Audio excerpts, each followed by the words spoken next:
What is going on, my friends, and welcome back to another video on the channel. Well, in today's video, we are going over Polygon Matic as we are getting a clear picture of the structure that allows us to start to prepare for trades, whether it be to the upside or to the downside. And so, of course, with that being said, let's go ahead and let's get into today's video. So since December, we have been tracking this, the results of this ascending wedge in which we had been in. And what I mean by that is the fact that as we entered into this ascending wedge, we made some very amazing gains on the channel, right? As we tracked this on the channel, we were taking profits when it got extended to the top side. We were accumulating towards the bottom side. We got out with a stop loss right here. We took some profits as we did start to break the bottom side. I mean, it was absolutely amazing, the gains we saw here. But what we know is that these ascending wedges that are macro, we know that they have long-term effects on the price. What I mean by that is as we start to break to the downside of them, the key levels of support that were established in the ascending wedge become those breakdown targets for the price over the next couple weeks and sometimes even the next couple months, as we are seeing now. What that means is that when we break to the downside of a wedge, the previous points in which we establish support on top of that wedge on the support level here usually is going to be where the price will start to come down to retest before eventually finding one of those as support and continuing to the upside. And so for that reason, what we did whenever this thing broke down is we just drew a whole bunch of lines, right? We drew a whole bunch of lines and said, these are our points of confluence. These are our points of importance to say, this is where the price is going to go if we lose this one. So I said, if we lose this one, expect this one. We lose this one, expect this one. And we lose this one, expect this one, so on and so forth. And so as you can see, look at the importance here, right? So as we did start to go ahead, we broke to the downside, we came back up, we retested this previous level of support here, we got rejected, we flipped this previous level of support into resistance, which did lead us to the pullback towards the downside. As you can see, as we did fall the first time, even before that rejection, we came back down right to this previous level of support back here, establishing this as a key point of confluence and relevance. Now, of course, as we have started to interact within this area, we have started to revolve around that key level of support, which again confirms its importance and relevance here. So now that we know that these points, these key points are still acting as, support and that they are again confluent, that means that we can still use them going forward to figure out where our next levels of support will be if we do break towards the downside. Because of course, over the last couple weeks, realistically about 8 to 9 weeks now, we have been entering into this descending triangle. And so considering the fact that we now have a clear structure with breakdown targets, that gives us a clear ability to start to plan out some trades. So my whole game plan right now is the fact that if we are going to come back down and lose this key level of support, currently sitting right around $1.27, I am going to be aware and prepared that likelihood is we do come back to our next breakdown target, which looks like about $1.15 towards $1.01. Those are our next two touches on this ascending wedge, and those would be the next 2 points we would expect the price to fall down to. So my current game plan is that if the market just absolutely tanks and we start to see the price pulling back and come straight through the support level, I am expecting the price to start to revisit $1.15 towards $1.01, and I am just mentally preparing myself to see that my position fall another 14 to possibly 24%. That's just the reality of what we're seeing right now. But there is a way in which we can make gains on it if it plays out exactly how I'd like it to. If we start to see the price pulling towards the downside, we see a support establishment, and we break back up to the upside and get a failed rejection or a failed clearance here. We get a rejection, and the price starts to pull back again. I personally will be starting a bit of a short position, trying to capitalize on maybe a 7, 8, 9% gain here, as I do believe at that point the price would come back down to this range between 115 and 101, and I think there could be a short, small gain to be made there as we do short Matic on its way down, especially if we get a rejection here, because we can see that when Matic gets rejected off of these previous levels of support, it does have a tendency to start to pull back pretty strong. Now, mind you, I do have a very big position in Matic in terms of my overall portfolio size. I am a Matic bull, but I will not just completely ignore the ability to hedge against my Matic position and kind of hedge against some of those losses if I have the ability to see gains on the way down. And so for that reason, if at any point we do break to the downside and get a failed retest right here, I will be shorting that, and that is my game plan. Of course, I will update you guys as that does happen, but that is the way I'm looking to make some gains towards the downside. Of course, with my breakdown targets being between 115 and 101 towards these levels down here. Now, if you are looking to accumulate, I think that this could be a great accumulation zone once we do get down into it. Remember, whenever we look at this thing from a macro-based perspective, we are still seeing very, very strong bullish signs. One of the most notable being on the weekly RSI, in which we are seeing a very strong drive of bullish divergence from that same previous level of support.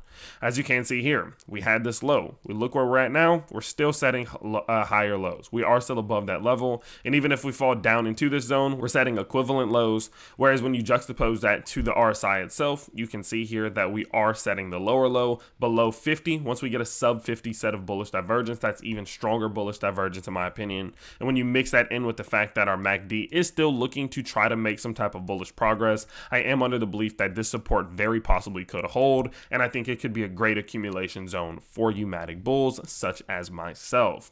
So with that being said, that is my game plan for if we do break towards the downside. Now, of course, if we do break to the upside, you guys know that I am looking out for a two-step confirmation before I purchase. Step number one, of course, is that we are going to come up and break this trend line. You guys know I don't buy realistically major buys or strong trades while we're in downtrends. We're setting lower highs and lower lows. That says that likelihood is we may not even recover up past this point up here. And so why would I be doing a whole bunch of accumulating if we're in a confirmed downtrend? Doesn't make sense to me.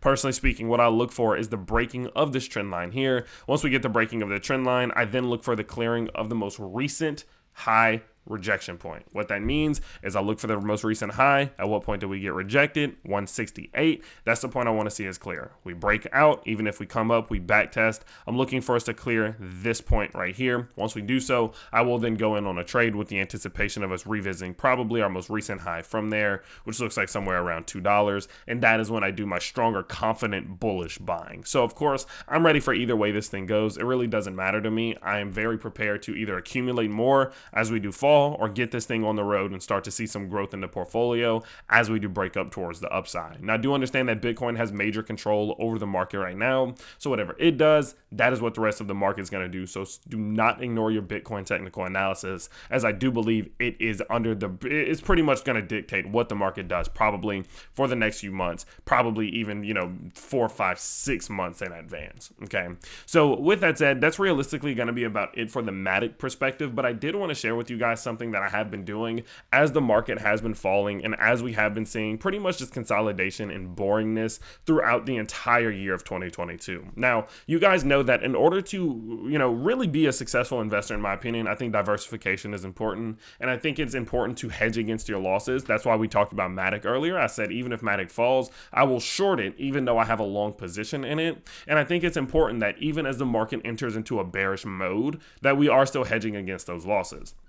So, of course, you guys know, in order to do so, I have been big on a few things, the majority of which being passive income, in which I have been on things like Tomb Finance. I have a Phantom position, a Tomb Phantom position, Anchor Protocol. I have some UST being lended out, but I have also been messing around with pre-sales and Launchpad. So that's kind of been one of my things. I think that they are probably the best way to see gains even in a bad market, because the gains you can make on Launchpads and pre-sales, they don't really care sometimes. Even if the market's falling, you'll still see a 3-4x every now and then. Of course, they're not sustainable in terms of the long term. Those 3-4x's don't, but they usually do see some pretty strong growth. And so for that reason, I did have another one for you guys today, one that I thought was interesting, that I thought people could benefit from. And so, of course, that's why I'm sharing them, and that is PeakDefi. So looking at PeakDefi, I would always let you guys know, one of the biggest things that you look for with a launchpad is just overall legitimacy. You need to look, how long have they been around? What have they been doing? What's the size of them? Have they been successful? All of those things are extremely important. And what you can go ahead and see is that they have a token themselves that kind of supports this entire ecosystem. It's at over a 75 million plus market cap, 2 billion all-time volume, 30,000 holders, and 1.8 plus million transactions. And all of those things just say that this thing has been around. It's not brand new, and they have been on track to, continue to see success in the future, which makes it a little bit safer in my opinion. Now, not all launchpads are safe, such as, pretty much nothing in DeFi is safe in the broad sense, but that does make them much more safe in comparison to something that is brand new. And if you do look at their overall roadmap, you can see they have been around for quite a while, which in my opinion does also impose a thought of legitimacy as well. So of course, you can see the Peak token itself was created in February of 2020, and since then they have done some pretty amazing things. They launched the PeakDefi wallet for iOS and Android. They launched their fund protocol. They entered the BSC and provided liquidity on PancakeSwap whenever we started to really see things ramping up for altcoin season last year. They then went ahead and launched the governance. They started protection staking to cover trading losses at the DeFi fund. They started peak liquidity mining and just so on and so forth. They have seen a lot of growth and they have made a lot of progress to develop this overall ecosystem, which again, in my opinion, helps their case for legitimacy. But one thing in which we can see is that in April of 2022, they did go ahead and launch their launchpad. And that is where I think a lot of gains can be made. And that's where I think a lot of growth can be had. As you can see here, it is a decentralized multi-chain launchpad starting on Binance Smart Chain. And going forward, they are going to launch their decentralized yield fund on the Polygon network, launchpad integrations of BSC, Polygon, Avalanche, Phantom, and other second layer solutions already in August 2022.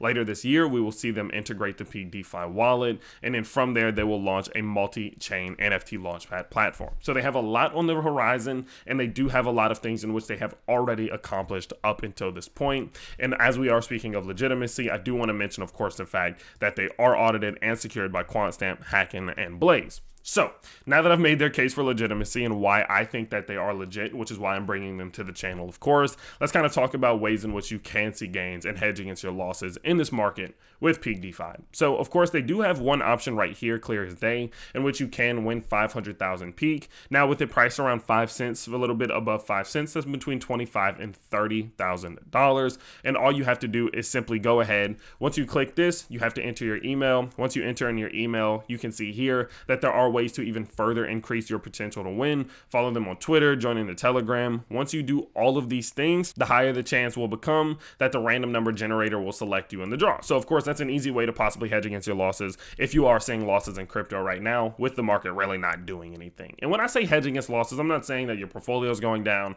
I'm just saying we're not seeing a lot of growth in the market right now, and we want to hedge against that. And another way in which you can, of course, take advantage of their platform to really see some growth in this market right now is, again, the ability to stake their token in order to get allocation to some of their launchpad products. Of course, as you do go here, you can see how to stake. You can go ahead and stake the Peak token and receive a 20% APY, which is of course always phenomenal, which also does get you allocation into some of the IDOs and ongoing sales in which they have finally just started doing. So with that said, I think that there is a lot of potential here. I think that there are possible gains to be made. I am very against putting a lot of money into one launchpad, but I am very into putting a little bits of money or medium-sized amounts of money into many different launch pads, as I think there are many perks and minuses to each one, and that is a well-diversified way to protect you from anything that does happen that of course could be pretty malicious, right? So for that reason, I think that they're legitimate. I think that they have a lot of potential, especially based off of the longevity of their platform and project itself. And going forward, I think there's a lot of potential here, so I wanted to share them with you guys, of course, and I hope you guys did enjoy. But with that said, that's going to realistically be about it for today's video, and of course, I hope you guys did enjoy. If you did, you can always let me know simply by smashing that like button and subscribing to the channel if you are new, and I will see you all next time. Peace.